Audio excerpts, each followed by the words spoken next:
Nous allons parler de la haute disponibilité. Et pour pouvoir présenter la haute disponibilité, nous allons d'abord préciser quels sont les concepts de la haute disponibilité. Alors, pour comprendre la haute disponibilité de manière pratique, on va schématiser ici une infrastructure système et réseau que l'on souhaite concevoir pour pouvoir garantir à nos clients la meilleure expérience possible avec les services qu'on va leur fournir. Alors, bien évidemment, quand on conçoit une infrastructure système et réseau, eh bien, il faut réfléchir à la meilleure manière de mettre en place des systèmes qui vont être hautement disponibles et qui vont être tolérants aux pannes. Alors, pour ça, ce qu'on va faire, on va supposer qu'on dispose d'une application classique à 3 niveaux. Par exemple, on suppose que notre application est une application qui va fonctionner avec un serveur web,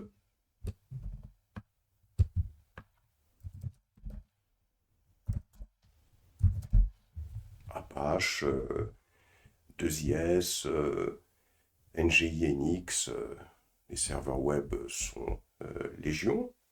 Ensuite, on suppose qu'on va avoir ici un serveur d'application.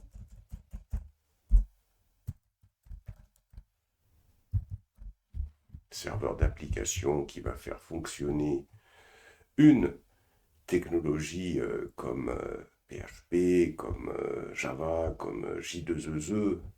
On a des outils comme Glassfish, on a des outils comme JBoss, etc. Donc pas mal de serveurs d'application qui existent sur le marché. Et on suppose qu'il y a également dans notre application dans notre infrastructure, l'infrastructure qu'on souhaite mettre en place, un serveur de base de données. On peut prendre bien sûr d'autres exemples. On peut complexifier le réseau en y intégrant des serveurs Windows type Active Directory, Exchange, etc. Le raisonnement va être le même. Là, je prends une application simple qui va être mise en place au sein d'une infrastructure réseau. Et cette infrastructure va permettre de pouvoir distribuer à des clients une application qui sera fonctionnelle. On peut donc imaginer, supposer qu'on a ici des clients, des utilisateurs, on va dire, des utilisateurs qui, à partir de leur poste de travail, user,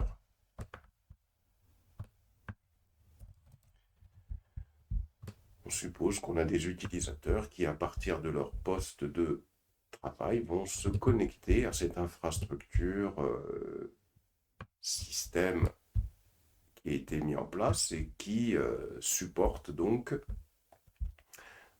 une infrastructure qui va permettre à des utilisateurs d'accéder à leur application. Donc, en l'occurrence, pourront accéder à partir de leur poste de travail que je n'ai pas représenté ici. Ils pourront accéder à ce serveur web. Le serveur web, lui, communique avec le serveur d'application. Le serveur d'application communique avec le serveur de base de données. Imaginez une application comme celle qui existe par exemple sur le réseau pour par exemple réserver un billet d'avion. Quand vous voulez réserver un billet d'avion, ce qui se passe à partir de votre poste de travail, vous faites la requête. Par exemple, vous êtes situé ici chez vous, et vous allez faire une requête vers le site de Air France, hein, par exemple.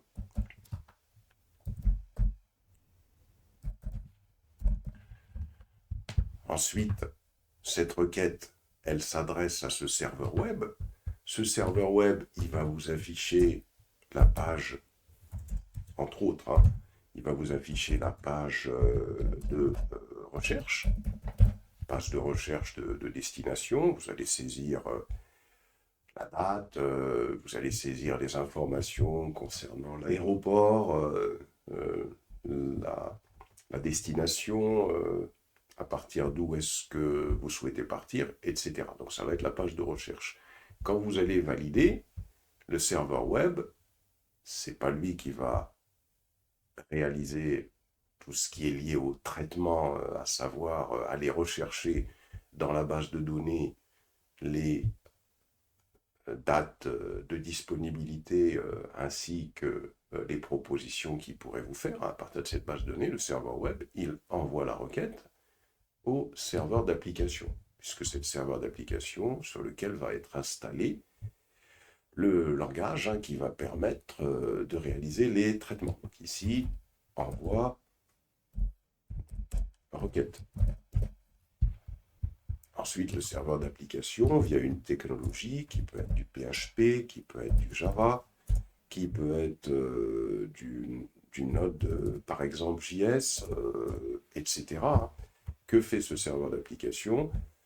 Il va tout simplement, lui, interroger la base de données via des programmes qui auront été mis en place. Hein. Donc ici, interrogation de la base de données. Interrogation, base de données. Et une fois que la base de données a été interrogée, hop, le serveur d'application récupère la réponse du serveur de base de données, la transfère au serveur web qui, lui, renvoie la réponse au user. Donc là, on a une application classique, un petit peu représentative d'un des cas d'utilisation qu'on peut retrouver au sein d'une entreprise. Alors bien évidemment, je n'ai pas représenté le réseau sous-jacent ici, mais il faut bien sûr avoir en tête, hein, qu'on a à côté de cette infrastructure que je mets en lumière pour expliquer la haute redondance de manière simple, bien évidemment, dans ce réseau d'entreprises, va avoir d'autres types de serveurs. Hein. On peut avoir, bien sûr, à côté, hein, des types de serveurs qui vont permettre de sous-tendre le fonctionnement de tout ça. On va avoir des serveurs DNS qui vont être utilisés par, bien évidemment, notre application pour que les utilisateurs puissent utiliser des noms d'hôtes, hein, pour pouvoir interroger notre serveur web. On va peut-être avoir des serveurs DHCP pour que les machines au sein du réseau reçoivent des adresses IP. On peut avoir des serveurs Active Directory pour pouvoir gérer l'authentification au sein de l'entreprise, hein, peut-être sur chacun de ces serveurs, etc., etc., etc., etc. On peut avoir un réseau bien évidemment bien plus complexe. Hein. Je ne mets pas en avant ici les liaisons avec tous les éléments de ce réseau, hein, pour expliquer la haute disponibilité. On peut avoir également au sein de ce réseau des routeurs et des switches, hein, qui vont permettre de pouvoir assurer la connectivité entre chacun de ces serveurs et chaque système qui va exister au sein de notre réseau. Donc on peut avoir bien évidemment, hein, présenter un par exemple, hein, pour essayer d'être exhaustif dans ce qu'on peut trouver au sein d'un système d'entreprise. Bien évidemment, on aura bien évidemment ce qu'on appelle les matériels d'interconnexion.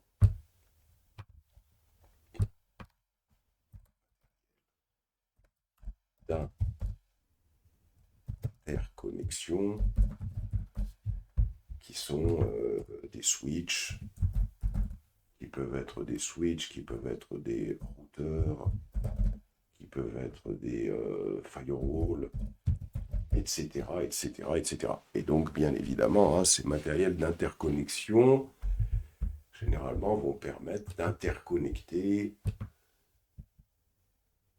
tous les éléments du réseau entre eux. C'est pas comme par exemple, ici on va dire à ce niveau-là, par exemple, tiens, pour représenter qu'un élément, ça, normalement la connexion entre les serveurs d'application se fait plutôt comme ça. Hein. On utilise des matériels d'interconnexion, voilà, comme ça, et comme ça. Voilà comment les, euh,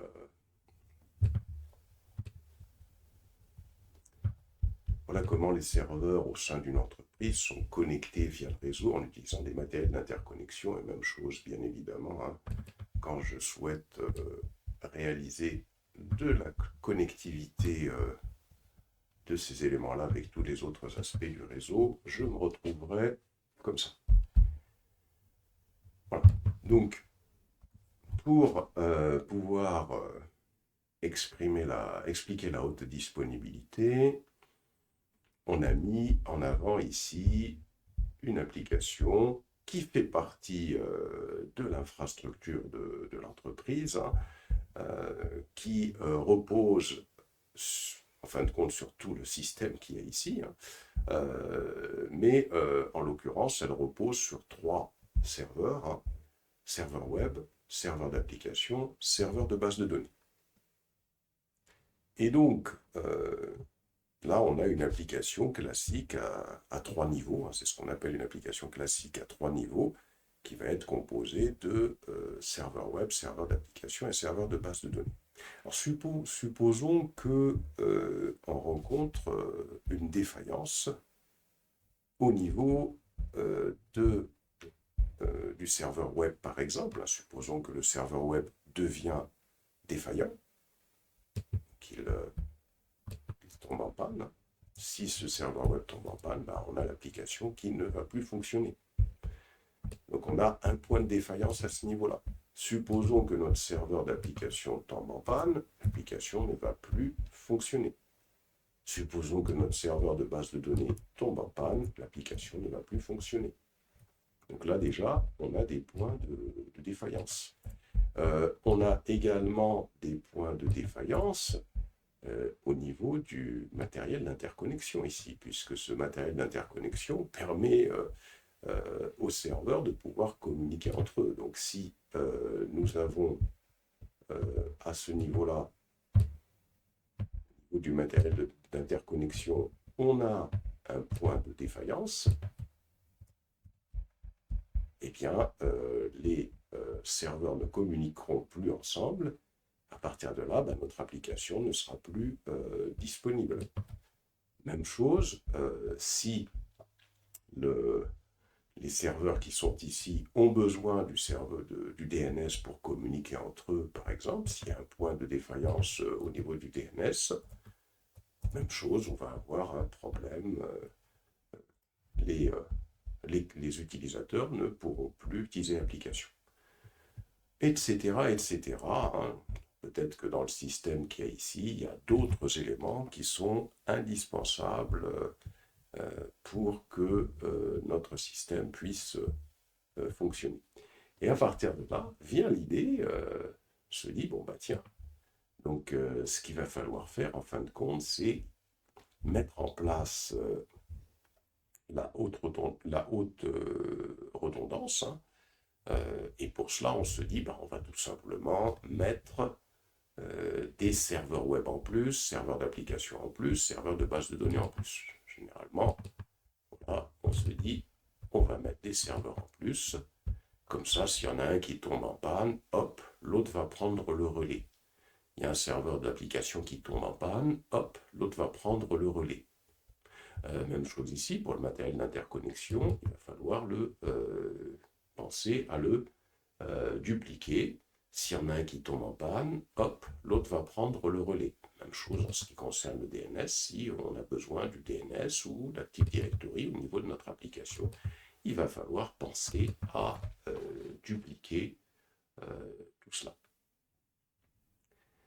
Alors, dupliquer ou multiplier par 3 ou par 4 en fonction bien évidemment de la charge et puis en fonction également du niveau que l'on veut atteindre, c'est une chose, mais ensuite faut-il mettre en place des outils qui vont permettre de pouvoir gérer les serveurs en plus et qui vont permettre de pouvoir répartir la charge.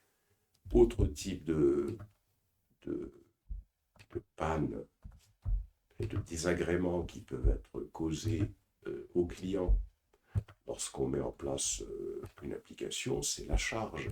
Supposons qu'il n'y a aucun matériel qui tombe en panne, mais que la demande des utilisateurs, le nombre de requêtes va aller en croissant et qu'on arrive peut-être à des milliers ou des millions de users, hein. On peut avoir un serveur web qui va être peut-être engorgé, un serveur d'application, même chose, qui va présenter un goulot d'étranglement, hein, c'est-à-dire qu'on va avoir des serveurs qui vont être tellement submergés par les requêtes, qui vont prendre un temps de réponse anormal, hein, ou très long pour pouvoir répondre aux requêtes des users. C'est un autre type de désagrément qui peut être causé pour, en fin de compte, avoir une application qui n'est pas très fonctionnelle ou pas fonctionnelle du tout. Donc, en matière de haute redondance, hein, l'objectif, ici, l'objectif de la haute disponibilité, si on part de cet exemple, hein, objectif, c'est tout simplement de permettre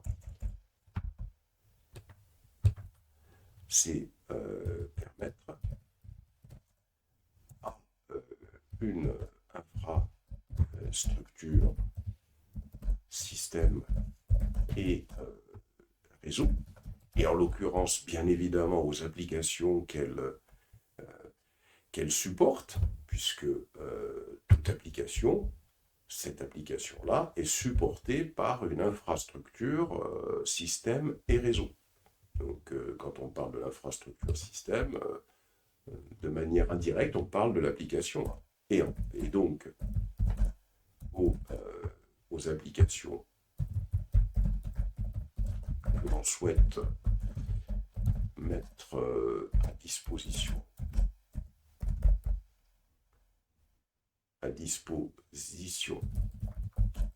des utilisateurs, hein, bien évidemment, d'assurer la continuité de service. C'est-à-dire qu'il ne faut pas que le service proposé par l'infrastructure système et réseau ne tombe en panne. Alors, pour maintenant essayer d'aller un peu plus loin dans la façon dont on peut procéder, on va dégrossir un petit peu, grossir plutôt notre système et rester que sur quelques éléments, rester sur ces éléments-là. On souhaite mettre en place des serveurs redondants.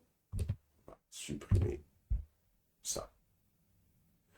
On va supprimer ça également. Et on va supprimer ça également pour nous concentrer uniquement sur ces trois serveurs-là. On pourra toucher un mot, peut-être du matériel d'interconnexion ensuite. Ici, donc on souhaite mettre en place la haute redondance, la haute disponibilité. À partir de là, on se dit on va mettre des serveurs web en plus. Ok. On va les dégrossir un peu ces serveurs web. Ici. Ici. Voilà, donc là, on dégrossit nos serveurs web. De cette façon-là. Voilà. Ensuite, les serveurs d'application, je vais faire la même chose. et les positionner comme ça. Les positionner au-dessus ici. Et enfin, le serveur de base de données, on va le positionner à ce niveau-là. Peut-être que ce qu'on va faire, on va peut-être diminuer un petit peu, en sorte qu'il soit un petit peu plus bas ici. Voilà. Donc on souhaite mettre en place des serveurs en plus pour assurer la continuité de service et la répartition de charges. À partir de là, il va falloir mettre en place, bien évidemment, dans une infrastructure comme celle-là, des éléments en plus. Alors, les éléments en plus qu'il va falloir mettre en place ici, il va falloir mettre en place un dispositif. Il faut qu'on mette en place un dispositif, en particulier donc un dispositif déjà qu'on appelle un load balancer. Et ce dispositif, c'est lui qui va être chargé de répartir la charge. Ça, c'est le premier point. Et c'est lui qui va être chargé de contrôler l'état de santé des serveurs web pour savoir vers qui il doit envoyer le trafic. Donc, on va avoir un dispositif que l'on doit mettre en place à ce niveau-là. C'est-à-dire que les users vont adresser leurs requêtes non pas au serveur web, mais ils vont adresser leurs requêtes au load balancer, hein, à ce dispositif de répartition de charges, parce que ce dispositif de répartition de charges, c'est lui qui va être chargé de vérifier l'état de santé des serveurs web qui sont ici et de décider vers quel serveur web il va envoyer les requêtes. Donc ça, c'est le premier point. Ensuite, il faudra qu'on en fasse un autre à ce niveau-là, de load balancer, hein, qui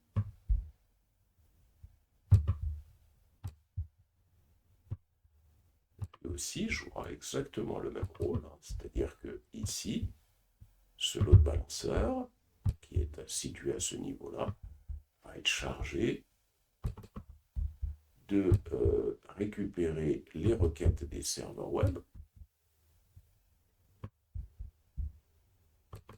et va être chargé de vérifier l'état de santé des serveurs d'application et donc va sélectionner le serveur d'application vers lequel il va envoyer la requête. Ça va être exactement le même principe au-dessus ici.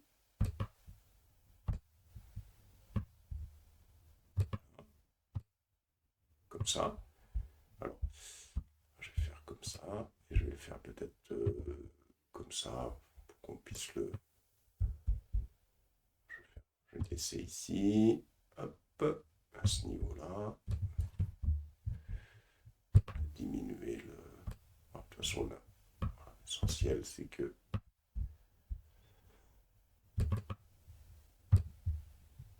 Voilà, ici,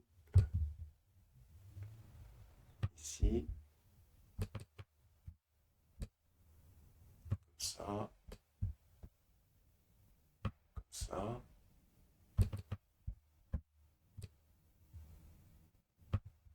comme ça, et comme ça, comme ça, et comme ça. Voilà. Donc, ici, ce qu'il y a de bien, c'est que on dispose d'une application classique à 3 niveaux, hein, comme on l'a expliqué, le serveur web, qui communique avec un serveur d'application, qui communique avec un serveur de base de données. Si on rencontre une défaillance donc dans un système comme celui-là, si on rencontre une défaillance au niveau d'un des serveurs web, eh bien, ce qui va se passer, c'est que l'application, elle continuera à être disponible, puisque ici, on a dans ce système qui est mis en place, on a ce qu'on appelle un dispositif qu'on appelle un load balancer qui, lui, lorsqu'il reçoit des requêtes des utilisateurs, il va vérifier l'état de santé des serveurs web, savoir s'ils sont en capacité de recevoir encore des requêtes pour comprendre vers lequel il doit diriger la requête. Et s'il voit qu'il y a un serveur web qui est en panne, pas de problème. Donc l'autre va prendre le relais. Ça, c'est pas mal, ça veut dire qu'on aura un système, peut-être qui aura des capacités dégradées pendant un certain temps, le temps qu'on remette en marche ce serveur web, mais qui en fin de compte continuera à fonctionner et assurera la continuité de service. Donc dans le cadre de notre serveur web, pas de problème, la continuité de service va être assurée avec un système comme celui-là.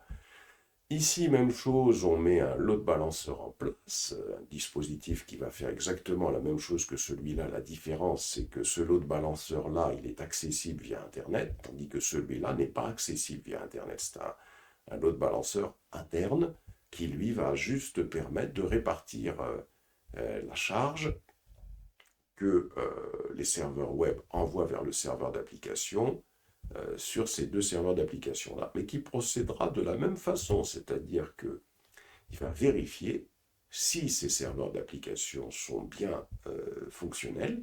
Si oui, pas de problème, donc il va envoyer les requêtes vers le serveur d'application approprié.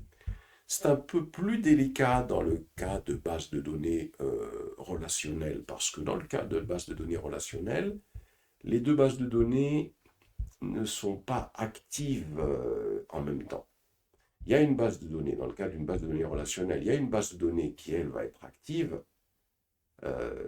Celle-là, on va dire qu'elle est en état de veille, c'est-à-dire elle écoute en quelque sorte cette base de données pour savoir si elle n'a pas un problème. Et si cette base de données a un problème, alors celle-là prend le relais, sachant bien évidemment que il y a une synchronisation entre ces deux bases de données concernant les données. C'est-à-dire que si celle-là tombe en panne, eh bien, hop, cette base de données-là va prendre le relais. Ça veut dire que, très concrètement parlant, pendant que notre application fonctionne, dans le cas d'une base de données relationnelle, ce serveur de base de données-là est fonctionnel, donc ces serveurs d'application, via ce load balancer, vont savoir l'état de santé de cette base de données. Si ils voient que cette base de données elle a un problème de santé, donc ça veut dire qu'ils vont diriger le trafic vers cette base de données-là, qui, elle, entre-temps, sera activée, puisqu'elle aura constaté que ce serveur de base de données-là est, bien sûr, en panne. Donc on voit que ici, on a un système qui est tolérant aux pannes. Donc ça, on peut aller peut-être ici expliquer les éléments principaux de la haute disponibilité à retenir par rapport à l'exemple qu'on vient de voir. Alors pour résumer un petit peu la haute disponibilité, d'abord ici c'est un objectif, et deux, chose importante ici, quels sont les motifs de non-disponibilité,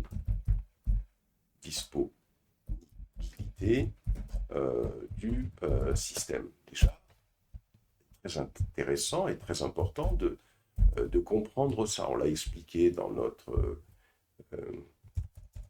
graphique, dans notre schéma. Par contre, on va ici en dire un petit peu plus, hein, quelques éléments à retenir. Ici, si on revient sur ce schéma, quels sont les motifs pour lesquels on peut avoir une panne? On peut avoir déjà les serveurs physiques qui peuvent avoir un de leurs composants qui va tomber en panne, puisque les serveurs physiques ils sont constitués de nombreux petits éléments complexes. Des cartes réseau, des lecteurs de disques, des processeurs, des puces mémoire, etc. Alors bien évidemment, les serveurs, généralement, ils possèdent une redondance intégrée, hein, c'est-à-dire des cartes réseau en plus, des processeurs en plus, mémoire en plus, etc.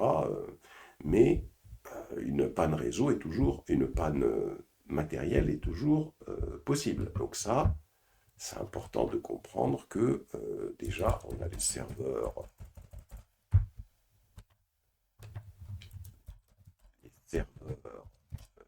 physiques, hein, qui sont constitués de nombreux petits éléments, hein, nombreux petits éléments, à savoir donc carte réseau, des lecteurs de disques, tout ce qui est physique, hein, des processeurs, parce que la haute redondance, ça doit concerner tout ça. Il faut avoir une vue générale de la haute redondance, hein, donc on peut avoir des puces mémoire, etc.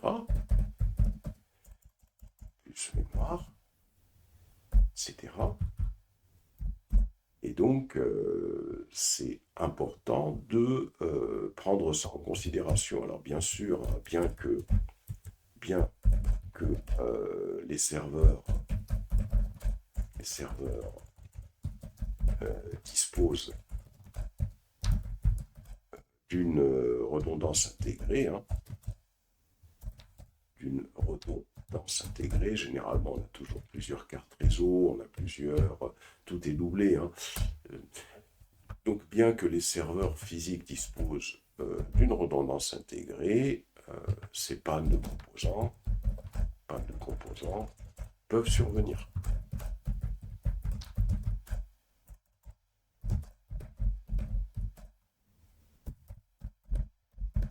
Donc c'est pour cela qu'il est important de dupliquer ou de mettre en place, hein, alors pas dupliquer, mais mettre en place, ou de mettre en place, hein, de mettre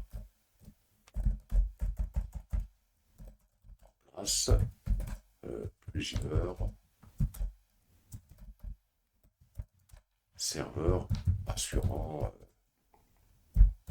la même fonction. Comme on l'a vu par exemple pour le serveur web, hein, on l'a dupliqué pour le serveur de base de données, etc. Par exemple, mettre en place plusieurs serveurs web, plusieurs serveurs d'application,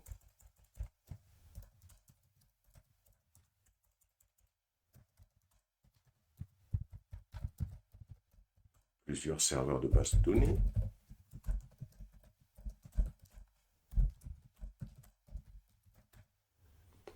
mais il faut également mettre en place un dispositif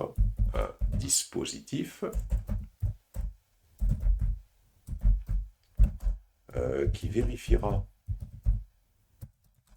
la santé des serveurs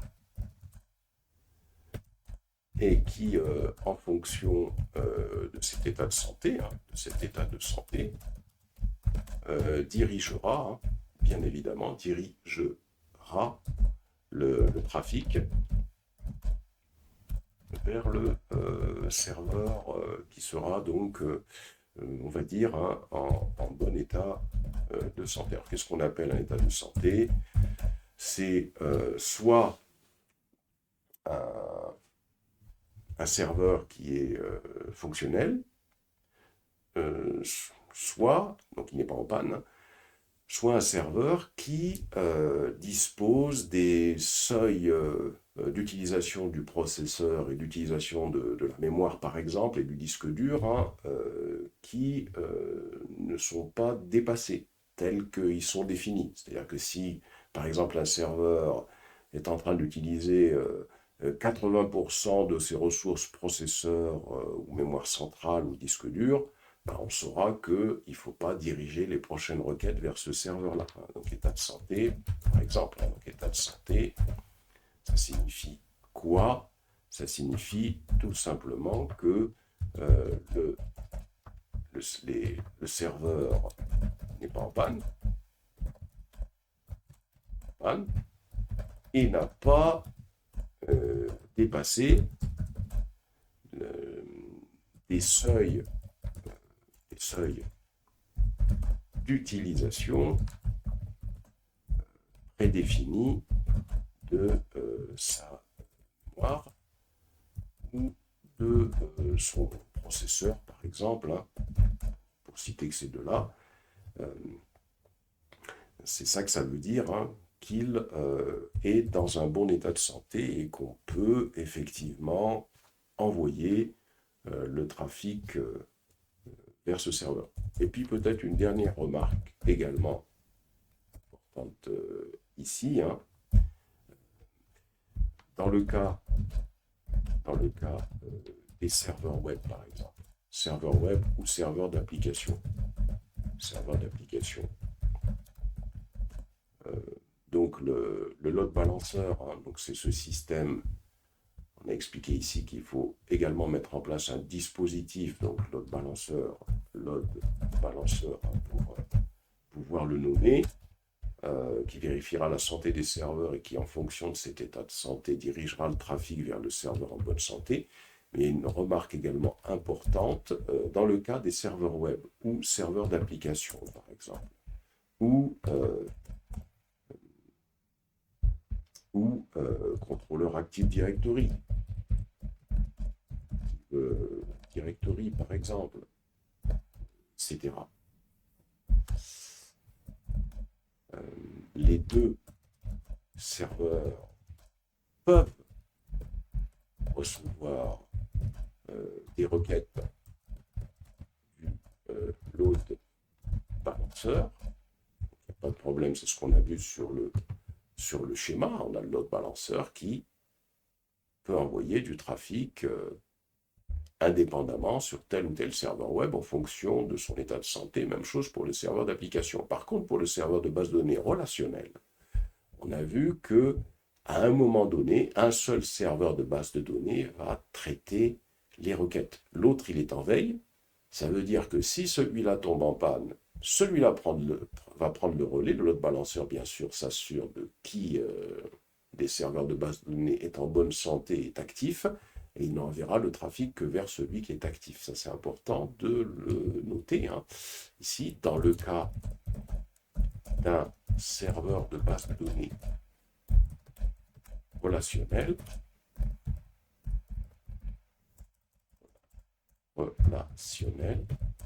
un serveur est en veille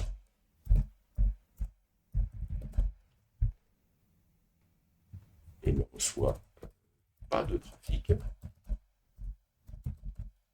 ce qu'on appelle un serveur de secours.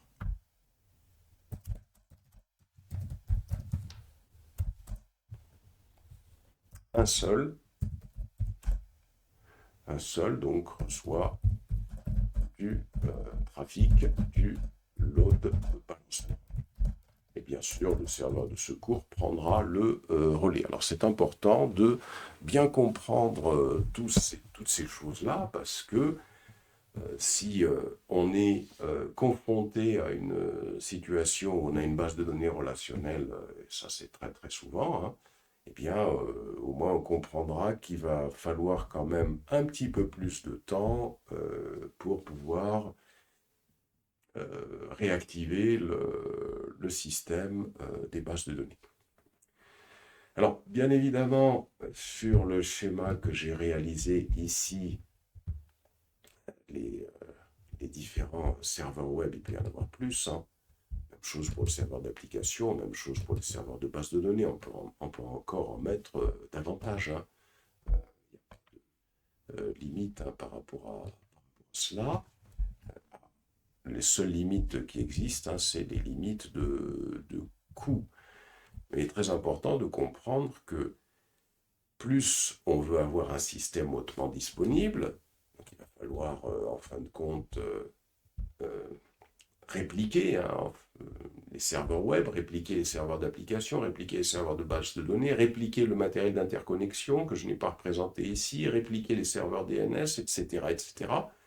Et donc tout ça, ça coûte de l'argent, hein, ça coûte très cher. Donc ça veut dire qu'il va falloir prendre en considération les objectifs de temps de récupération que un système peut se permettre d'avoir. C'est-à-dire qu'on doit se poser la question suivante, ok, mon application tombe en panne 1 heure. Est-ce que c'est acceptable? Est-ce que ça ne va pas casser le chiffre d'affaires de l'activité de mon entreprise totalement? Donc si c'est acceptable, eh bien, tenant compte de ces objectifs-là, c'est en tenant compte de ces objectifs-là, bien évidemment, hein, qu'on va mettre en place un système hautement redondant. Donc ça, c'est un point qui est très important à prendre en considération.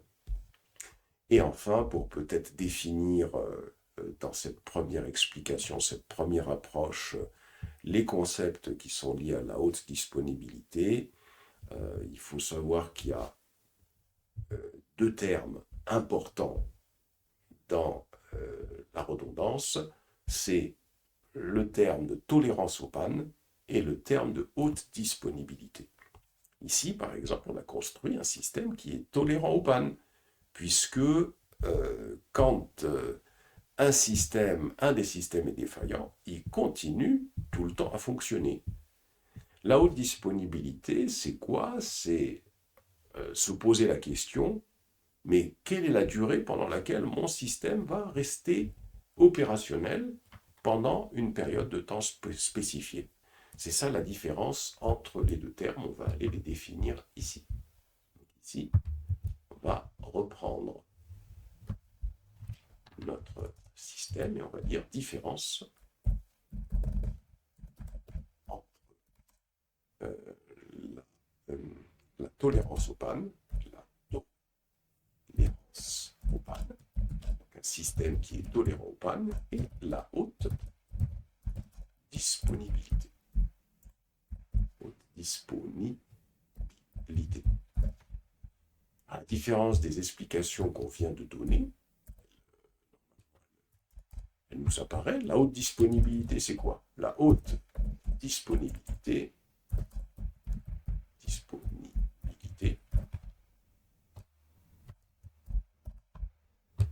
la haute disponibilité, ça dépend de la durée pendant laquelle on a un système donné, quel qu'il soit, qui reste opérationnel pendant une période de temps spécifique. Donc pas de panne, il est disponible, il n'y a pas de problème de capacité, il n'est pas diminué, rien du tout. Donc c'est ça la haute disponibilité, c'est la durée pendant laquelle un système donné reste opérationnel, hein, sans qu'il y ait de problème pendant une période de temps spécifiée. Maintenant, la tolérance aux pannes,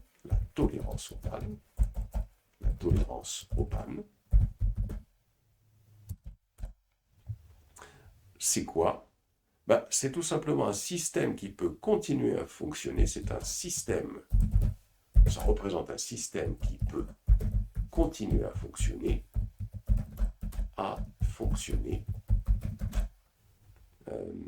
lorsqu'un de ses composants tombe en panne. Lorsqu'un de ses composants tombe en panne.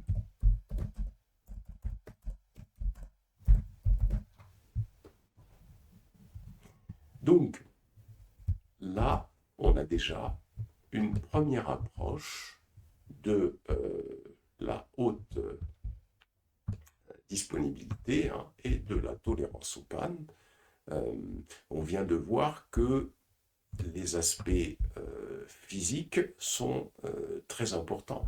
On peut aller un peu plus loin et se dire que, bah tiens, au niveau de l'entreprise, au niveau de cette entreprise, c'est nous qui avons installé tous les serveurs physiques, c'est nous donc, en tant qu'administrateurs, qui ont installé tous les routeurs, tous les services, etc., etc. On peut même avoir des serveurs sur lesquels sont installés des hyperviseurs et sur lesquels on va tout simplement créer les serveurs d'application, les serveurs web qui seront redondants. On peut être je vais effacer tout ça pour rester. Donc on a compris, je vais me concentrer que sur un seul serveur. Je vais effacer tout ça.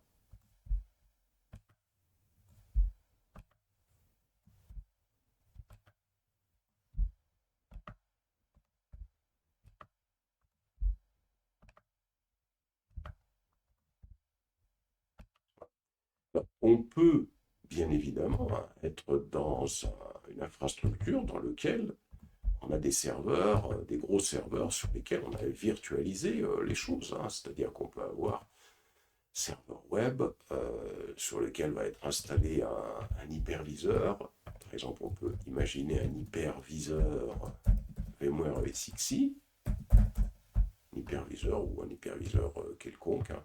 Sur cet hyperviseur, on peut, par exemple, avoir, je vais venir ici, hein. Sur cet hyperviseur, on peut avoir créé des serveurs web. On a par exemple un premier serveur web. Je me concentre que sur les serveurs web. On peut avoir un serveur web ici. Voilà. Un autre serveur web ici. On veut faire de la haute redondance sur cet hyperviseur, hein, par exemple. VMware ESXi ou Proxmox, on veut faire de la haute redondance là-dessus. Et donc, si on fait de la redondance là-dessus, donc ça veut dire que le load balancer qui est là, c'est un load balancer qu'on va virtualiser lui également. Voilà, on va le virtualiser, hein, parce que tout à l'heure j'avais peut-être fait des représentations physiques, mais pour bien comprendre tout ce qu'on peut avoir en termes d'infrastructure, on peut virtualiser ce load balancer, on peut virtualiser encore des switches ou pas mal de choses, mais je vais rester déjà, hein, sur ces aspects-là. On peut virtualiser donc le load balancer et qui va fonctionner de la même manière sur cette machine qu'on a virtualisée. Donc il va faire de la répartition de charge, voilà, sur cette machine sur laquelle on a virtualisé nos serveurs web. Alors on peut faire du load balancing de cette façon-là. C'est-à-dire que si une machine virtuelle ici a un problème, est trop engorgée, pas de problème, on va donc dépêcher le trafic sur un autre serveur web. Mais je vois d'ici la question qui arrive, on se dit, mais si cet hyperviseur, si cette machine physique sur laquelle est installé l'hyperviseur tombe en panne, bah, ça ne fonctionne pas. Ben oui, bien sûr. C'est-à-dire qu'il va falloir encore être dans un infra dans lequel on va tout simplement encore faire la même chose que ce qui est fait sur cet hyperviseur-là. Là, on va être amené à tout simplement dupliquer notre infrastructure basée sur un hyperviseur. Alors cette fois-ci, c'est-à-dire que cette fois-ci, on va être encore appelé à mettre en place la haute redondance avec ces hyperviseurs-là, avec un autre load balancer qui sera peut-être installé sur une autre machine peut être physique ou sur laquelle on l'aura virtualisé, mais je vais le représenter comme ça, notre balanceur, pour faire de la redondance avec, avec des hyperviseurs sous VMware vSXI. Et on peut avoir des constructions très complexes.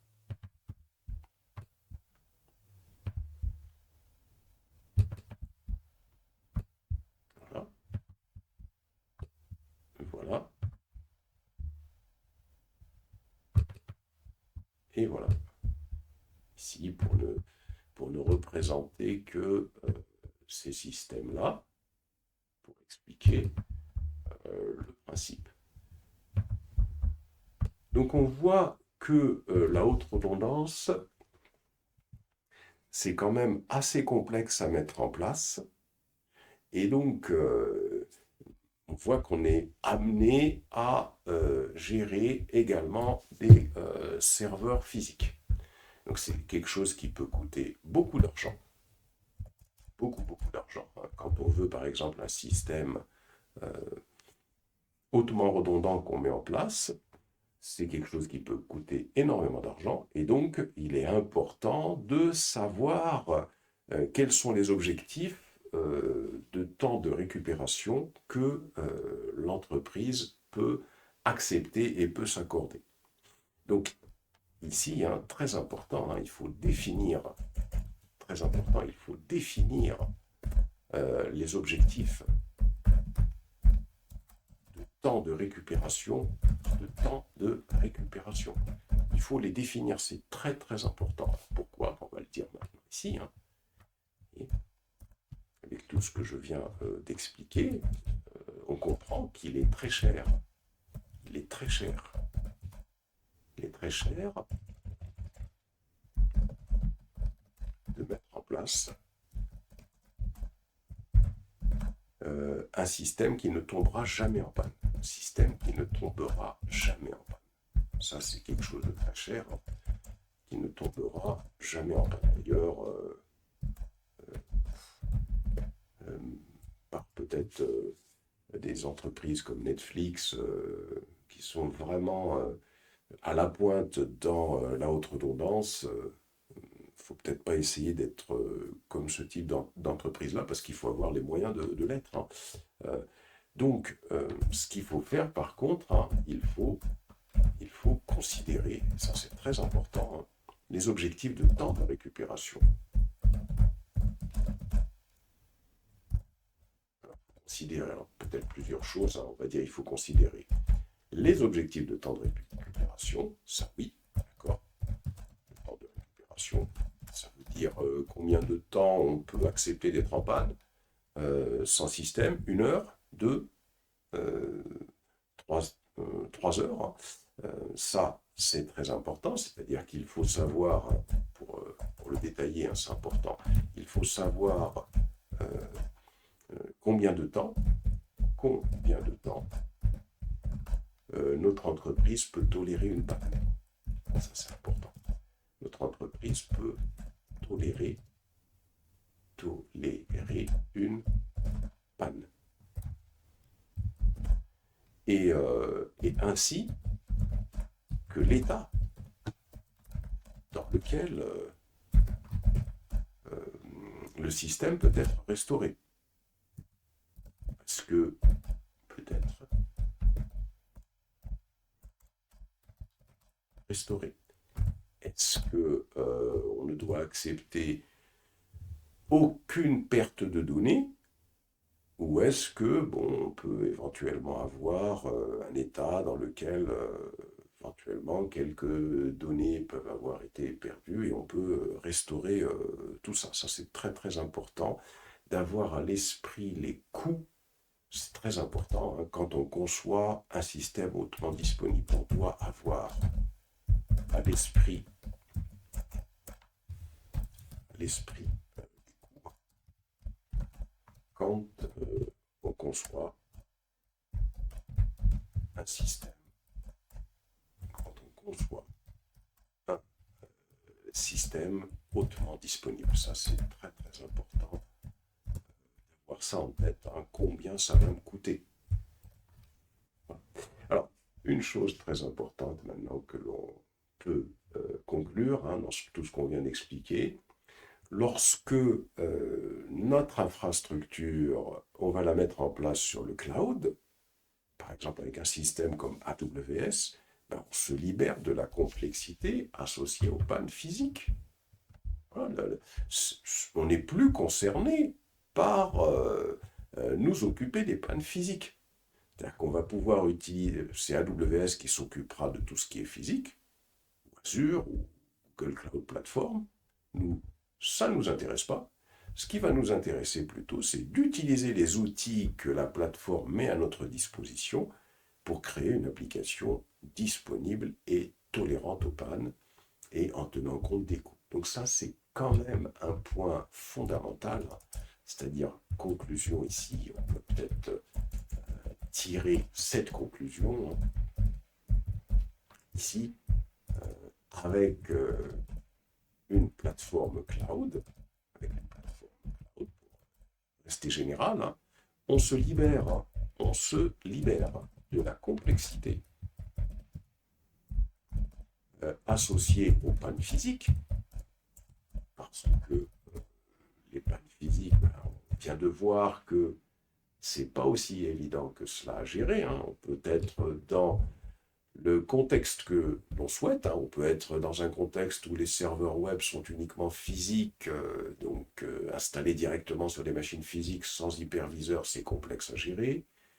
On peut être dans le cas d'hyperviseur, on voit qu'on doit mettre en place des infrastructures quand même assez complexes à gérer. On peut être dans le cas de routeur ou de switch dont je n'ai pas parlé ici, mais c'est complexe à gérer puisqu'il va falloir configurer des switches et des routeurs pour qu'il y en ait un qui soit en état de veille, ou peut-être les deux seront disponibles avec des chemins qui seront accessibles tout le temps, et c'est pas évident à gérer, ça coûte très cher. Donc avec une plateforme cloud, on se libère de la complexité associée aux pannes physiques. On va juste utiliser, c'est compliqué aussi, mais moins, on va juste utiliser les outils fournis par la plateforme pour créer notre application aussi disponible et tolérante aux pannes, aussi disponible et tolérante aux pannes que possible. Voilà. Ça, c'est très important. Voilà pour cette première introduction sur la haute disponibilité. Donc, il faut retenir quels sont les objectifs, permettre à une infrastructure, système et réseau, et donc aux applications que l'on souhaite mettre à disposition des utilisateurs, d'assurer la continuité de service. Donc ça, c'est important de comprendre l'objectif de la haute disponibilité. Ici, on a expliqué les motifs de non-disponibilité du système, pour en citer quelques-uns. On a expliqué ici la différence entre la tolérance aux pannes et la haute disponibilité. Donc ce sont des termes à retenir. On a défini les objectifs de temps de récupération. On définit ces objectifs de temps de récupération et également ici les points de récupération également. Ce n'est pas uniquement le temps de récupération, c'est également les points de récupération, c'est-à-dire dans quel état le système va être récupéré. On le dit ici. Et puis, très important, cette chose-là, on doit avoir à l'esprit toujours l'argent, attention, quand on conçoit un système hautement disponible. Et ici, une conclusion pour expliquer pourquoi le cloud nous sauve la mise dans le cadre de la haute disponibilité. Voilà pour cette introduction sur la haute disponibilité. Maintenant qu'on a défini la haute disponibilité, voyons comment on peut la mettre en œuvre sur une plateforme comme AWS. D'abord, ce qu'il est important d'avoir retenu de ce qui a été expliqué précédemment, c'est que quand on conçoit une infrastructure système et réseau, il faut la concevoir pour l'échec, en vue que notre système, justement, n'échoue pas. Et donc, il faut toujours avoir en tête, quand je mets en place une infrastructure, qu'est-ce qui peut poser problème? Comment je peux faire en sorte qu'il y ait continuité de service par rapport à ce problème. Donc il faut toujours concevoir en ayant l'échec en tête. Ça c'est très important. Et en ayant également cette notion de coût en tête. Mais déjà, concevoir par rapport à l'échec. Et donc, si on vient ici pour essayer d'exprimer comment on peut concevoir une architecture hautement redondante avec AWS, il faut se souvenir que sur AWS, la première des choses, on a d'abord, on suppose qu'on est sur notre plateforme AWS, on a d'abord le premier composant, c'est la région, qui peut par exemple être EU-Ouest-3.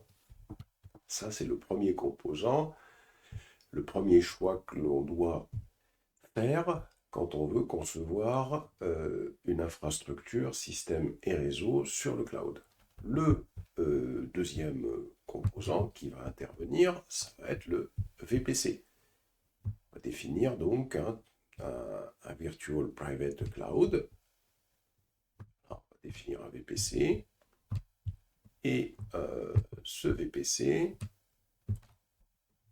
va se situer, par exemple, ici, dans cette région.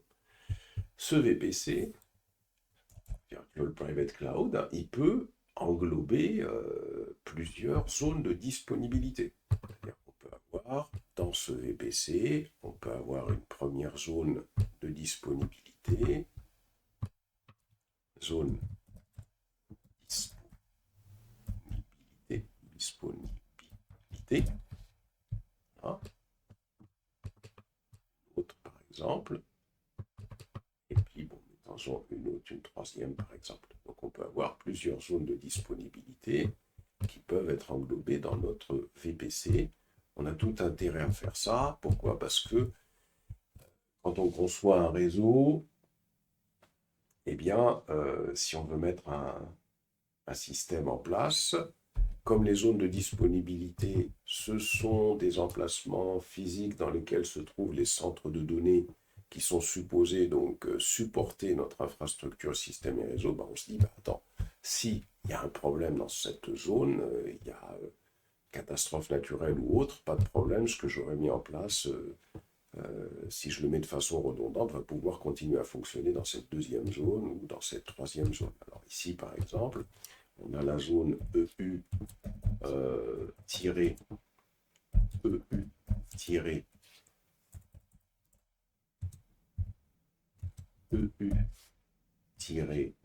Ouest-3A, par exemple. Ici, on a la zone EU-Ouest-3B, par exemple. Et ici, on a la zone EU-Ouest-3B, par exemple. Et là, on se dit, tiens, je vais mettre mon infrastructure de serveur. On va en représenter un seul pour être simple dans l'explication. Je vais représenter mes serveurs. Je vais en remettre un ici. Je vais mettre un autre serveur là. Et je vais en remettre un autre ici. Et puis, bien évidemment, si l'objectif, alors on peut supposer que c'est les différents serveurs qu'on a représentés tout à l'heure. On a vu qu'on pouvait les dupliquer ou en faire plusieurs instances pour faire de la répartition de charges. Et puis on se dit, tiens, donc pour pouvoir faire cette répartition de charges, je vais mettre en place un load balancer. Je vais mettre en place mon load balancer.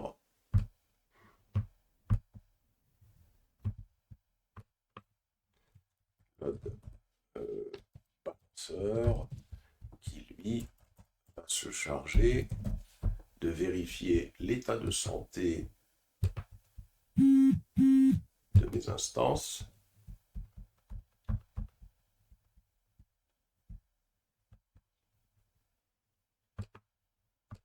Il va se charger de vérifier l'état de santé des instances et d'envoyer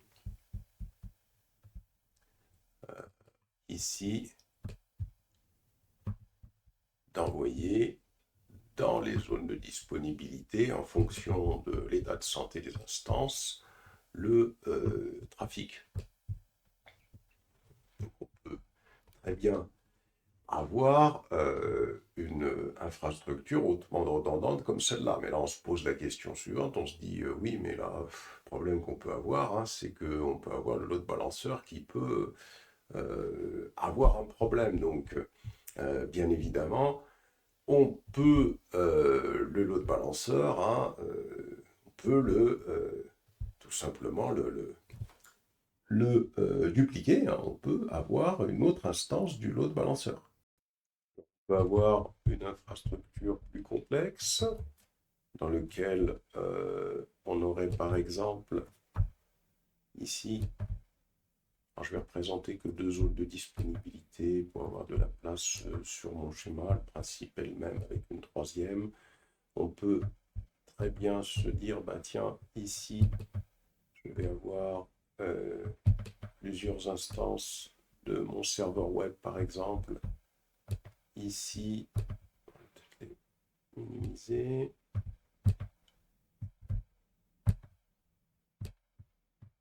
Je peux avoir plusieurs instances de mon serveur web, par exemple. Je vais faire la même chose ici. Voilà. Comme ça. Comme ça. Et puis, dans chaque zone, ici, je vais représenter je vais créer un load balancer qui lui va s'intéresser à la répartition de charges et à la sécurité au niveau de chacune de ces zones. Alors, on suppose que c'est des serveurs web de chaque côté, hein, comme ça. Donc on peut très bien avoir une infra comme celle-là. Voilà. Comme ça.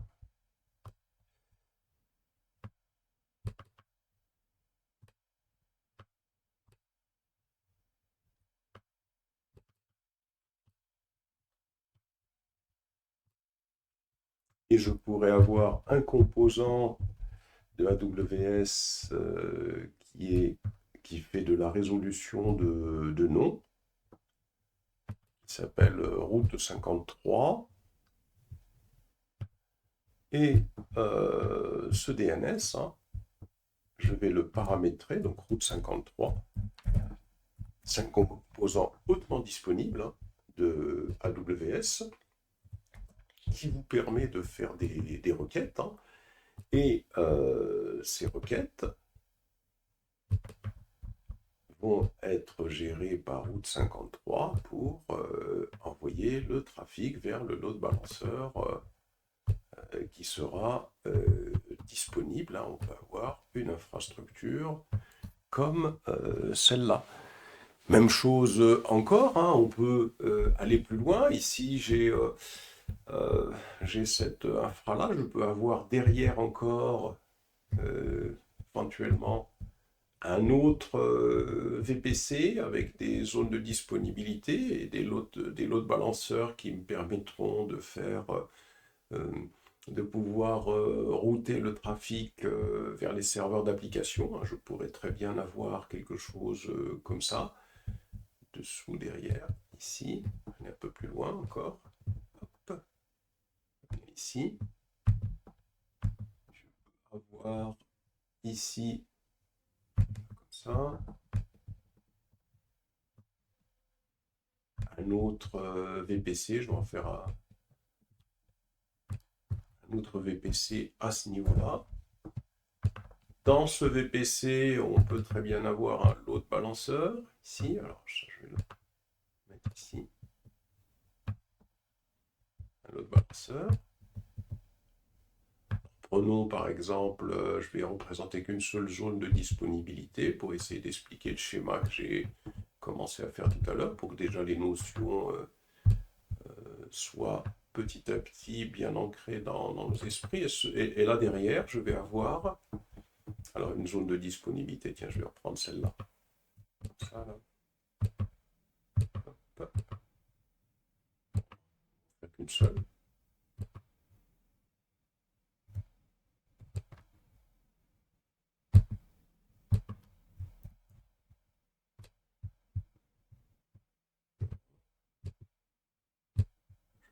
Ça ici. Et là, on peut très bien avoir ici, ça je le supprime donc, par exemple, dans un autre VPC, on pourrait très bien avoir ce load balanceur qui va, on suppose que ça c'est les serveurs web, comme on a représenté tout à l'heure, ça c'est les serveurs web, ça c'est les serveurs web, et puis les serveurs web doivent communiquer avec les serveurs d'application. Ben, on peut avoir un load balanceur qui est interne ici, qui va, en fin de compte, pour chaque requête envoyée par les différents serveurs web, répartir la charge, et je pourrais faire une autre zone, bien évidemment, de disponibilité, comme ce que j'ai fait en haut. Mais là, je pense que le schéma sera suffisamment explicite pour déjà expliquer comment je peux utiliser les différents composants que m'offre AWS. AWS m'offre comme composant pour pouvoir créer des systèmes hautement redondants. J'ai la région. Dans chaque région, j'ai des zones de disponibilité. Dans chaque zone de disponibilité, je peux créer mes serveurs ou mon infrastructure. Donc ici, par exemple, mes serveurs web. Dans chaque zone de dispo, par exemple, je peux définir un load balancer. Ensuite, je peux utiliser un composant qui s'appelle route S3 qui va permettre de gérer les résolutions de noms DNS pour pouvoir router vers un des load balancers le trafic. Le trafic, bien sûr, va être équilibré par le load balancer sur chaque serveur web. Et les serveurs web, alors je ne l'ai pas représenté ici, mais je le fais ici, ça va être le même principe ici. Les serveurs web vont communiquer avec un load balancer qui, lui, va être chargé de répartir la charge sur les serveurs d'application. Et je pourrais faire le même travail avec les serveurs de base de données. Donc ça permet de représenter déjà une façon de faire de la haute disponibilité avec déjà les outils, certains outils que nous propose AWS. Donc ici, il est important de comprendre qu'il faut concevoir en tenant compte de l'échec et des coûts. Ça, c'est important d'avoir ça à l'esprit. Donc on va faire comme ça. Et pour bien mettre en valeur, alors 1, 2, 3, ici. Tout à l'heure, j'avais fait 3. Je n'ai pas mis les titres.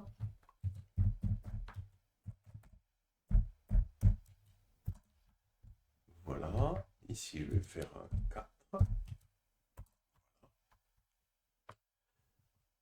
Ici, je vais faire un 5.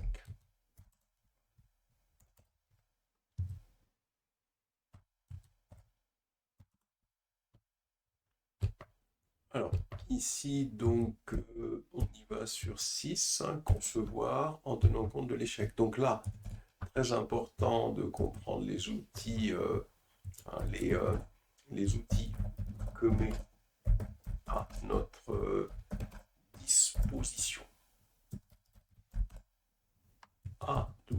AWS pour concevoir des systèmes hautement redondants. On a d'abord ce qu'on appelle les régions. On a d'abord les régions.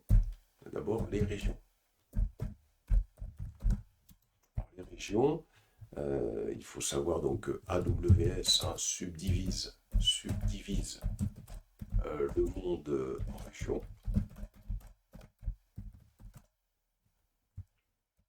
Les régions sont géographiquement séparées et elles sont situées sur presque tous les continents du monde. Ça, c'est important déjà à savoir, parce qu'on peut se dire pourquoi pas dupliquer un système sur deux régions différentes. Ce qu'il faut savoir également de AWS, c'est qu'on a ce qu'on appelle les zones de disponibilité, zones de disponibilité dans chaque région. Donc ça, c'est important également à avoir ce composant-là en tête. Donc chaque région contient au moins deux zones de disponibilité.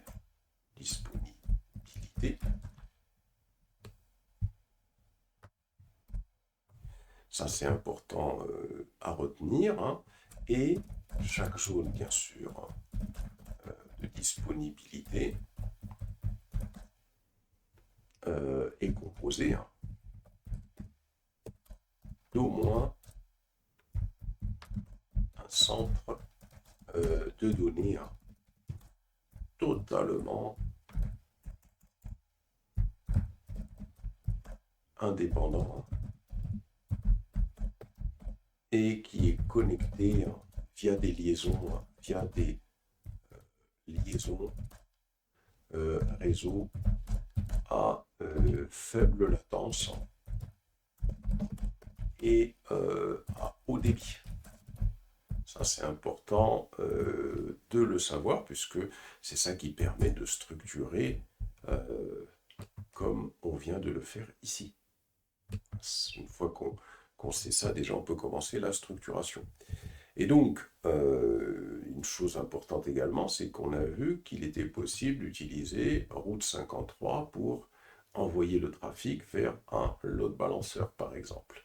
Ici, donc là, c'est important de retenir ce composant qui est vraiment important. Route 53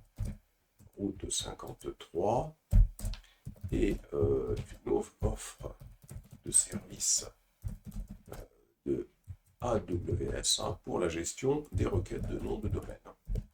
La gestion des requêtes de nom de domaine. Ça veut dire quoi? Ça veut dire que, par exemple, on peut, si on a un nom de domaine, supposons qu'on a un nom de domaine qui s'appelle medianet.fr. Donc à partir de là, on peut avoir un utilisateur. Et qu'est-ce qu'il va faire cet utilisateur? Pour comprendre cette notion, cet utilisateur, il va par exemple envoyer une requête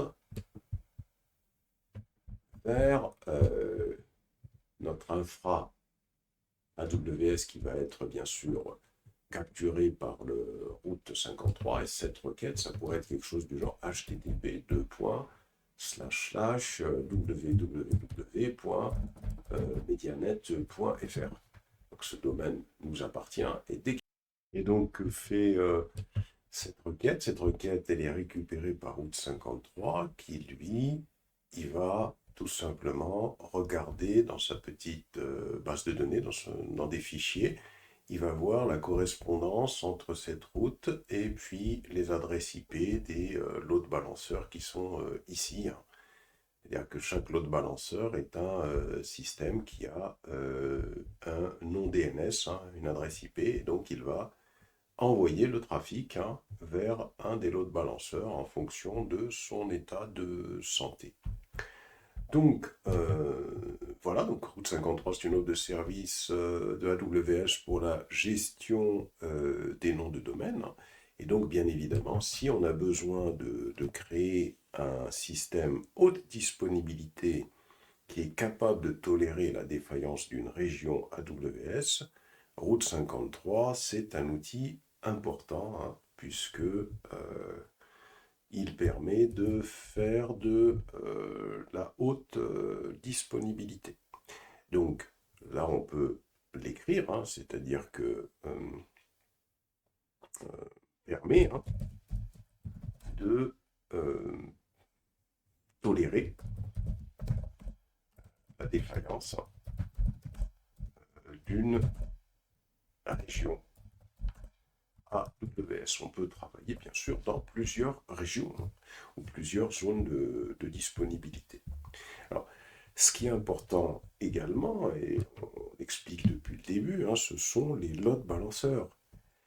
Ici, ce qui est très important, c'est que effectivement, l'objectif, c'est de faire en sorte que les applications soient exécutées dans plusieurs zones de disponibilité. Imaginons qu'on a une application qui est monolithique, qui ne peut s'exécuter que sur un serveur, et que ce serveur serait tout seul dans une zone de disponibilité isolée, s'il tombe en panne, ça ne marche plus. Donc c'est très important d'avoir une infrastructure dans laquelle on peut répartir les serveurs dans plusieurs zones de disponibilité. Et dans ce cadre, les load balanceurs, ils représentent l'un des composants les plus fondamentaux de toute solution de haute disponibilité au sein d'AWS. Avec une conception d'application et une configuration load balancer appropriée, on peut distribuer nos composants d'application aussi bien sur des zones de disponibilité, comme on l'a vu tout à l'heure. On peut avoir un load balancer qui distribue sur des zones de disponibilité où on peut faire quelque chose de beaucoup plus complexe. Donc ça, c'est très important que ce composant ELB, Elastic Load Balancer, on appelle ça des ELB, Elastic Load Balancer, Elastic Load Balancer, ça c'est un composant qui est très important, puisque avec une conception et d'application, parce qu'il faut que l'application soit conçue de telle manière à pouvoir être distribuée sur plusieurs serveurs. Il faut que l'application soit conçue pour être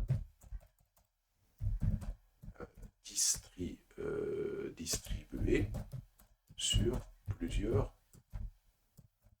serveurs. Donc, la conception microservice, elle est très intéressante. Et donc, il faut que l'application soit conçue pour être distribuée sur plusieurs serveurs. Et donc, un ELB nous permet de mettre en place la répartition de charge dans plusieurs zones de disponibilité. Comme on l'a vu par exemple tout à l'heure, avec le fait que l'on peut avoir une application qui fonctionne avec des serveurs web, des serveurs d'application, etc. Ça, c'est vraiment important. Autre chose également, quand on conçoit des systèmes qui doivent être hautement disponibles, pour essayer d'aller sur une représentation un petit peu plus simple, pour mieux comprendre, on a également les adresses IP élastiques. Les adresses IP élastiques, c'est intéressant. Si je prends donc si je prends pour bien comprendre en quoi une adresse IP élastique peut jouer dans le cadre du load balancing ou de la haute disponibilité, par exemple. Prenons par exemple notre AWS et on va prendre ici un VPC. On est dans une région une zone de disponibilité. Donc la région, je ne l'ai pas représentée. Hein. La région, on suppose que c'est tout cela. Ici, on suppose que je suis dans une zone de disponibilité. Zone de disponibilité. Et dans cette zone de disponibilité, je crée une instance EC2, par exemple. Je crée une instance EC2. Intéressant d'expliquer les composants au niveau du détail, comme cela, pour bien comprendre.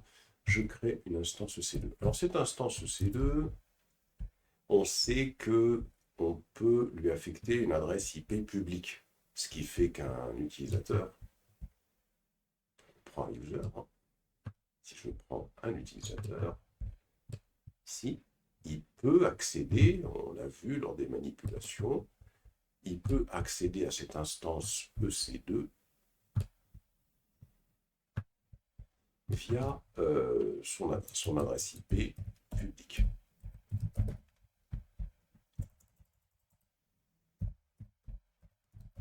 Alors, ce qu'on a vu, c'est qu'on a vu que cette adresse IP publique, elle peut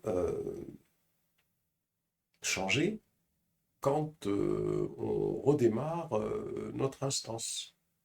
Et donc là déjà, du fait que l'adresse IP publique change lorsqu'on démarre notre instance, c'est un problème parce que les utilisateurs ne vont pas avoir accès à cette instance en cas de redémarrage de celle-ci. Ça, c'est le premier point. Et donc, généralement, ce qu'on fait, on a plutôt tendance à utiliser une adresse IP élastique. Adresse IP élastique, c'est un composant de AWS. Hein, je vais le représenter comme ça. C'est un composant de AWS, hein, ce qu'on appelle une EIP. Adresse IP élastique.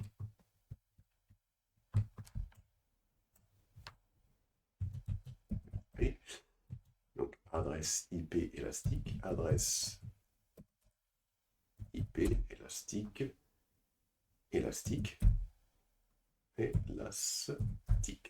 Voilà. Cette adresse IP élastique, c'est une adresse IP qui ne change pas, c'est-à-dire qu'il est bien plus intelligent de mapper, alors de commencer plutôt comme ça, c'est-à-dire qu'on ne se connecte pas directement à l'instance EC2 via l'adresse IP qui lui aurait été attribuée. On mappe d'abord, on crée d'abord une adresse IP élastique.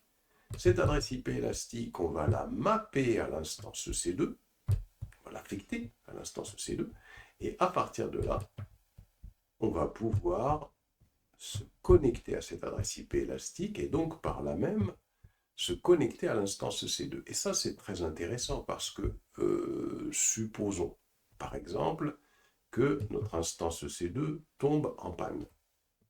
Elle tombe en panne, c'est-à-dire qu'elle est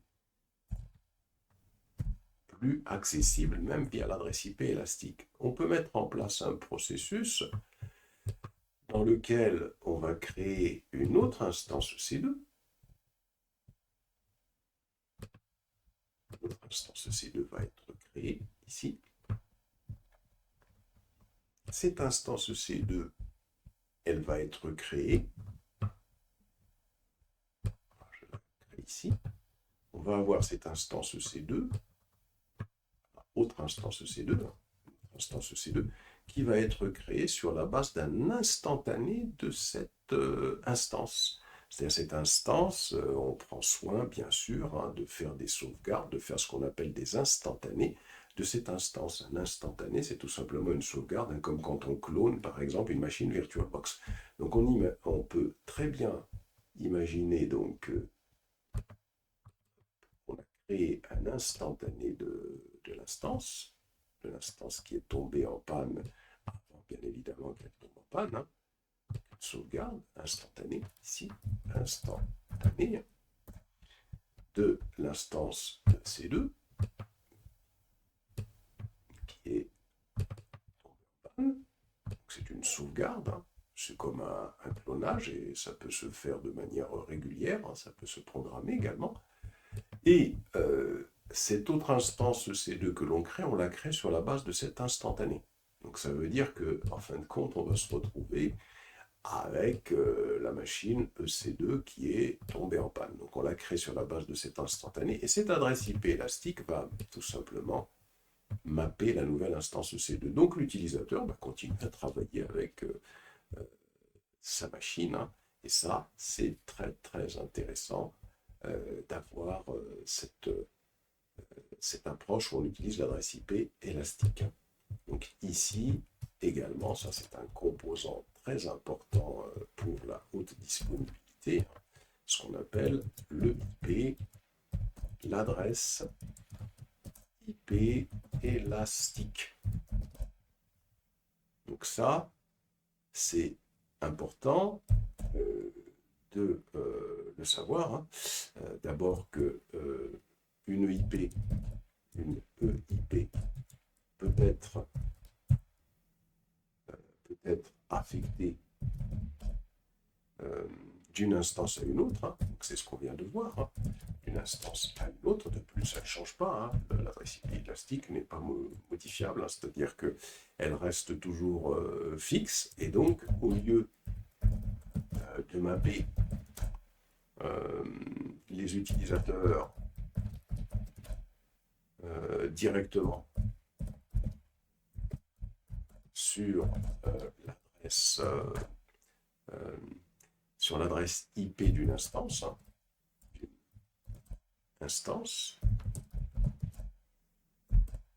on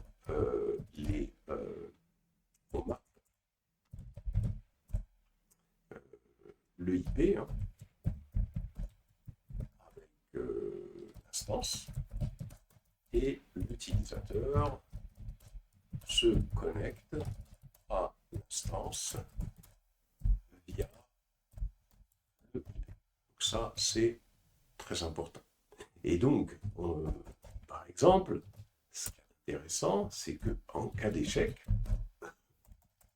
en cas d'échec de l'instance, hein, c'est ce qu'on vient d'expliquer, en cas d'échec de l'instance, on peut créer, c'est ce qu'on vient d'expliquer, une nouvelle instance basée sur un instantané, alors, qui serait le plus récent, bien sûr, hein, le plus récent, bien évidemment, hein, puisqu'on peut avoir plusieurs instantanés, et y attacher le IP. Ça aussi, c'est un outil que nous propose AWS pour tout ce qui est haute disponibilité. Et puis, il y a une chose également qui est importante dont on n'a pas parlé, mais qu'est-ce qui se passe quand il y a une charge qui devient trop importante? Imaginons par exemple ici, qu'est-ce que nous propose AWS pour cela? Alors, je simplifie tout, hein, je ne mets pas de load balanceur pour pouvoir expliquer les différentes notions. Supposons que, bah tiens, enlève tout ce qui est. Supposons, je simplifie bien sûr, hein, supposons que vient ici, j'ai, comme on l'a construit tout à l'heure, une instance C2, une deuxième instance, et puis j'ai un load balanceur. Hein, j'ai un load balanceur ici.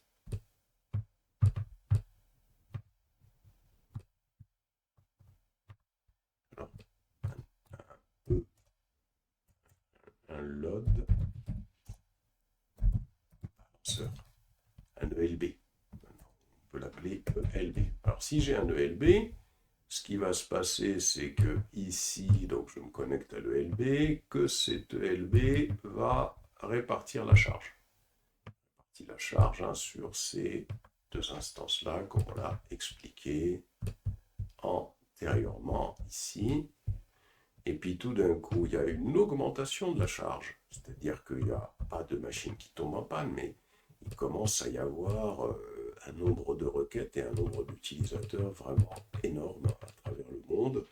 Et là, on a un problème. Eh bien, il va falloir tout simplement utiliser un composant que nous propose AWS qui permet de faire de l'autoscaling. Ça veut dire tout simplement qu'on va avoir des instances en plus qui vont être créées et devenir disponibles. Hein. Voilà, plusieurs, peut-être comme ça, je vais faire comme ça pour que ce soit plus simple à représenter. Donc, voilà, donc on va avoir plusieurs instances qui vont être dupliquées. C'est ce qu'on appelle l'autoscaling. Et on a le sens inverse également, quand cette fois-ci il y a moins de charges, c'est-à-dire que les requêtes deviennent moins importantes, par exemple, eh bien, il peut y avoir le processus inverse, hein, c'est-à-dire que les instances supplémentaires vont être supprimées. Donc ça aussi, c'est une également partie, outil important proposé par c'est ce qu'on appelle l'autoscaling. Ça veut dire que si, ça fait partie de la haute redondance hein, également, si une augmentation de la charge du service de l'application ou de l'application est constatée, alors l'autoscaling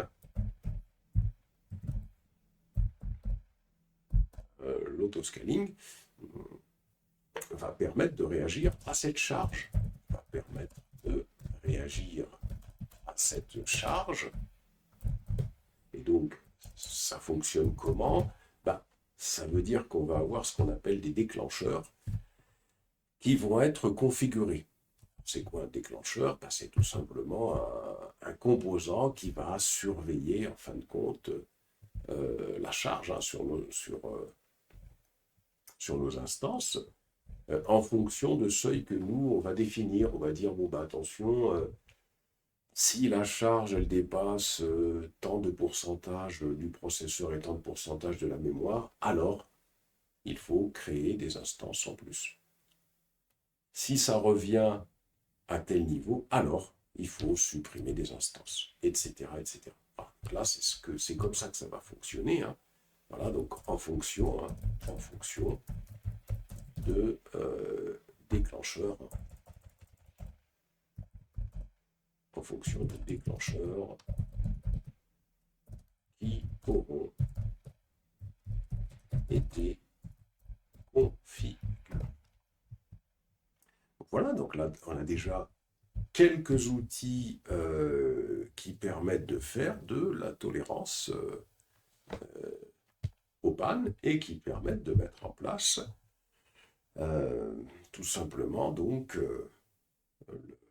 la haute disponibilité. Alors, sous AWS, il y en a beaucoup d'autres des outils. Hein. On a bien évidemment beaucoup d'autres outils que ceux-là. Il y a bien sûr hein, tout ce qui concerne le stockage, hein, puisque il faut également que les éléments de stockage soient hautement disponibles. Donc tous les composants que l'on trouve sous AWS, hein, tous les composants, avec tous les composants,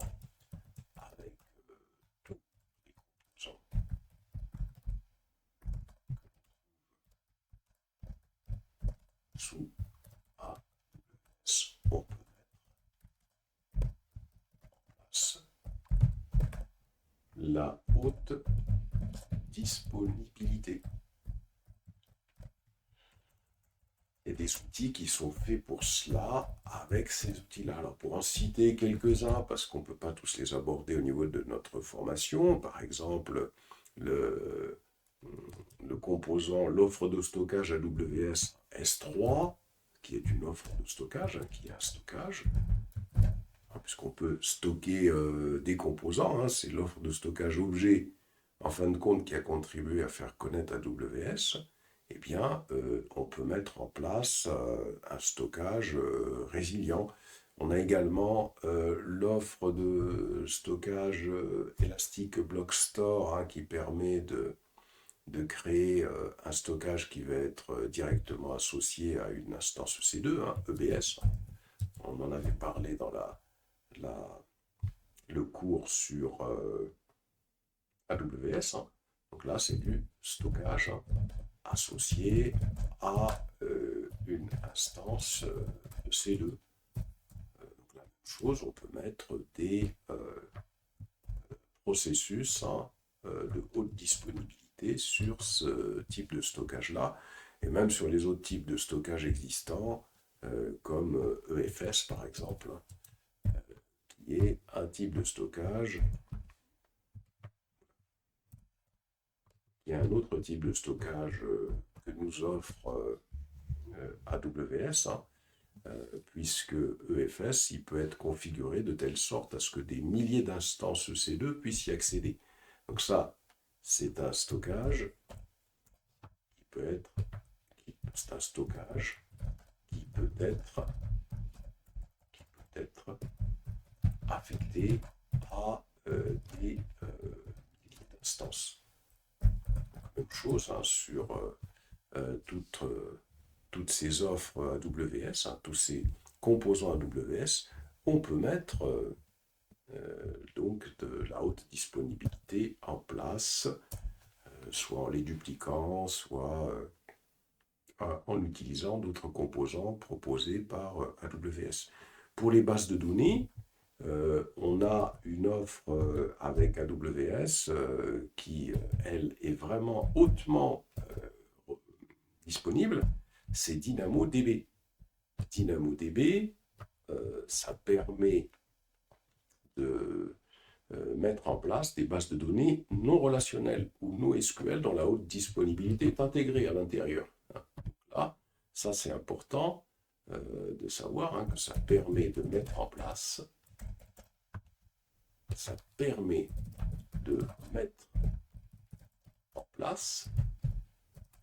des bases de données non relationnelles,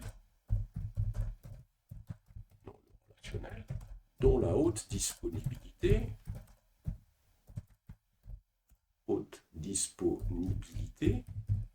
est intégrée dans sa conception, c'est-à-dire dans la conception de ce composant DynamoDB. Donc ça, c'est pas mal. C'est-à-dire que si le stockage qu'on souhaite mettre en place est un stockage NoSQL, eh bien, on a donc la possibilité d'utiliser ce produit DynamoDB et on ne se préoccupe pas de la haute disponibilité puisque c'est intégré. Si maintenant on veut plutôt utiliser des bases de données relationnelles, on a la base de données RDS qu'on a vue. RDS, elle, c'est une base de données, elle permet de mettre en place des bases de données relationnelles, permet de mettre en place des bases de données relationnelles. Et ce qui est important dans ce type de base de données relationnelle, c'est que RDS, il peut être personnalisé pour répondre à nos objectifs de temps de récupération et de points de récupération, ce dont on avait parlé plus haut ici. Plus haut, on avait parlé, objectif de temps de récupération et de points de récupération. Donc, il faut savoir qu'avec RDS, on peut personnaliser RDS pour répondre à nos objectifs, object objectifs de temps de récupération et de points de récupération, c'est-à-dire à quel moment on peut récupérer une base de données, ce qui va entraîner que si le point de récupération doit être le plus proche possible, il faudra penser à faire des sauvegardes d'une certaine manière. Si on utilise MySQL, on a AWS qui propose Aurora. Donc Aurora, on en avait déjà parlé. Et vous avez d'autres types. Alors on peut mettre ici Aurora, c'est la base de données proposée par AWS. C'est pour éventuellement donc utiliser MySQL sur le cloud.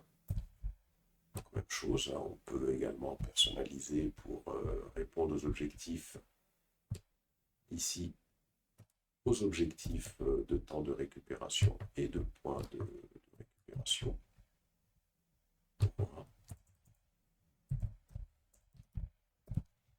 Voilà. On utilise, il y a beaucoup d'autres composants qui permettent de pouvoir répondre aux objectifs de haute disponibilité que cela. Alors, pour citer rapidement quelques autres composants, on a pour les données en mémoire, pour les données en mémoire, on a Elasti Cache. Ça, c'est pour les données qui sont en mémoire, puisque quand un système est exécuté, on a toujours des données qui sont en mémoire. Et ces données en mémoire peuvent être configurées de manière à ce que la haute redondance soit mise en place avec un composant comme Elasticsearch. Donc ça, c'est pour gérer, comme ça on essaie de faire un peu tout le tour de ce qu'on peut faire en matière de haute redondance, pour gérer les données en mémoire. Donc on peut le configurer pour travailler sur un mode unique, c'est-à-dire pas de redondance, ou sur un cluster de zones, sur un cluster de zones de disponibilité. Voilà, donc de la même façon, ce sont des composants qui sont proposés par AWS et on peut les configurer un peu sur un cluster de zones, un peu à la manière dont on a fait le schéma sur les instances EC2. On a par exemple, pour les gens qui utilisent la base de données Cassandra,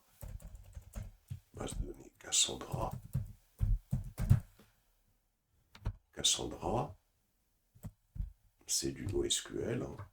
On a un outil qui s'appelle KSpaces, qui permet de faire de la haute redondance. Et puis, à côté de ça, on a encore peut-être un dernier point qui mérite d'être souligné ici, alors sachant qu'il y en a beaucoup d'autres, mais disons un point qu'on va explorer un peu, c'est, si on revient un peu sur ce qu'on a présenté ici, on a dit que lorsque la charge augmente, lorsque les requêtes vont augmenter, donc la charge va augmenter, et donc on va avoir la possibilité avec l'autoscaling, par exemple, de pouvoir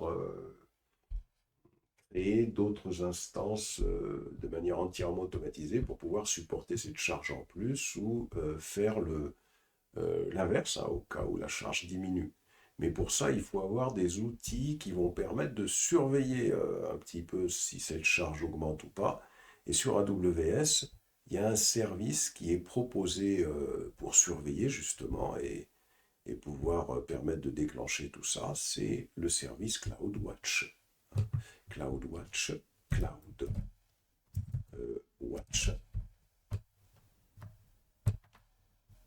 C'est un service extrêmement important dans la haute disponibilité, hein. C'est un service pour nous aider en matière de surveillance. En matière de surveillance.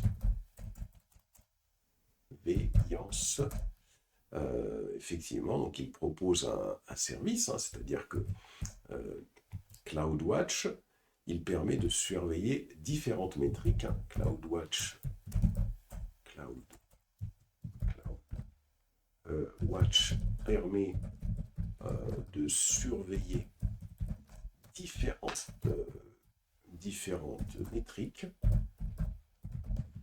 métriques, hein, personnalisées, hein.